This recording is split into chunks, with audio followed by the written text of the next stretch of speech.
And President-elect Joe Biden moving full steam ahead with his preparations to take office. Just moments ago, meeting with mayors from across the country, even as President Trump remains behind closed doors and continues to block the official presidential transition. Today, Biden also naming the first members of his cabinet, along with a handful of national security staff, a roster of experienced players in Washington, and a few history makers as well, including the first Latino and the first immigrant nominated to serve as Secretary of Homeland Security, Alejandro Mayorkas, the first woman nominated to lead the intelligence community, Avril Haines, and the first ever presidential envoy for climate, former Secretary of State John Kerry. Tony Blinken nominated as Biden's Secretary of State. And as CNN's Jeff Zeleny reports, on his way into that event with many of the nation's mayors, Biden revealed why he announced these cabinet picks first. President-elect Joe Biden's cabinet is taking shape, announcing today his intention to elevate seasoned advisors from the Obama administration into new history-making roles. Why did you go with national security first? Because it's national security. Before a virtual meeting with the U.S. Conference of Mayors, Biden unveiling key members of his national security team, including Alejandro Mayorkas, who would become the first Latino to run the Department of Homeland Security, the agency tasked with the nation's immigration policy. Avril Haines, a former deputy CIA director, who would become the first woman to lead the nation's intelligence community as Director of National Intelligence. And John Kerry, the longtime senator and former Secretary of State, to serve as an international climate czar, a new post underscoring Biden's commitment to fighting climate change. The president-elect is wasting no time filling his team, expediting his announcements, in part, CNN has learned, because President Trump is still seeking to sabotage the outcome. Biden making clear again today he is surrounding himself with experienced hands, many of whom he's worked with for years in the Senate and White House.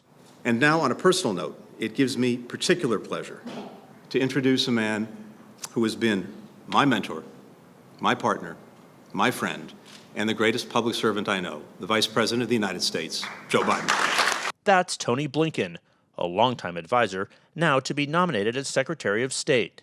Jake Sullivan, another longtime aide, to be named as National Security Advisor. And Linda Thomas Greenfield, a veteran Foreign Service officer who served in posts around the world, to be U.S. Ambassador to the United Nations. Through the announcements, Biden is seeking to send the world a message that he intends to prioritize rebuilding America's frayed alliances. I think it's going to be important to recognize that the confidence that our allies had and the world had in American leadership is not going to be restored overnight.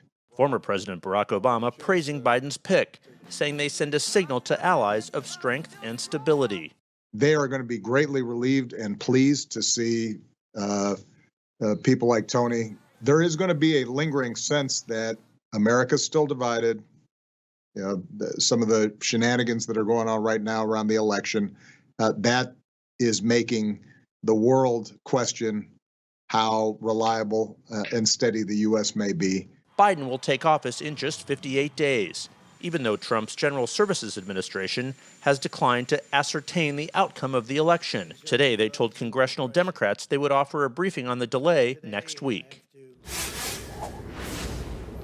Now, congressional Democrats are saying that that is unacceptable. But Erica, this transition news is moving fast here. We have just confirmed a few moments ago that Janet Yellen will be nominated to be the Treasury Secretary in this administration. We're told that President-elect Biden has settled on Janet Yellen. Of course, she's the longtime head of the Federal Reserve. If confirmed, she would be the first woman to lead the Treasury Department. So this announcement will formally be coming possibly tomorrow, likely next week. But again, continuing this just expedited announcement of the Biden cabinet here, and so far filling his pledge of having a cabinet of diversity with several firsts on that list today, Erica. Yeah, certainly. And that last tidbit there as well. Jeff Zeleny, thank you so much. Breaking moments ago, another legal defeat for the Trump team as the Pennsylvania Supreme Court rejected the Trump campaign's effort to block the counting of certain absentee ballots in the state, as CNN's Caitlin Collins reports. President Trump stayed behind closed doors again today as he retreats from public view while making desperate attempts to delay the results of the election.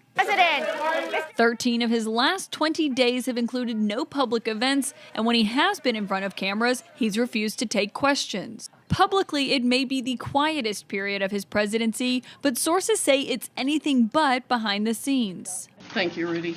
Despite having her speak at last week's press conference, Trump's campaign is now trying to distance itself from attorney Sidney Powell after she peddled baseless conspiracy theories about voting machines and accused Georgia's Republican governor of crimes. What we are really dealing with here and uncovering more by the day is the massive influence of communist money through Venezuela, Cuba, and likely China. Allies called Trump this weekend and urged him to drop Powell as he watched others criticize her on TV. The conduct of the president's legal team has been a national embarrassment. The campaign issued a statement saying Powell is not a member of the legal team or Trump in his personal capacity.